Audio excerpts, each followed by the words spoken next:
அன்பை தருபவர்களை விட அனுபவத்தை தருபவர்கள்தான் வாழ்க்கையில் அதிகம்.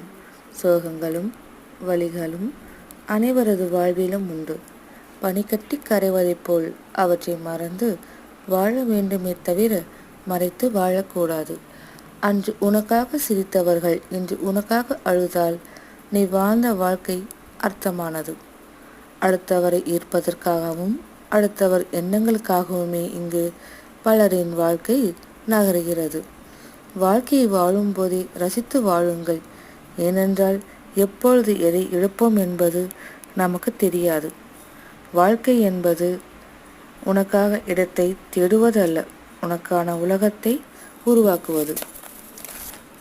மனமும் கண்ணாடியை போலத்தான், உடையும் வரை யாரையும் காயப்படுத்துவது இல்லை. யாருக்காகவும் காத்திருக்காதே.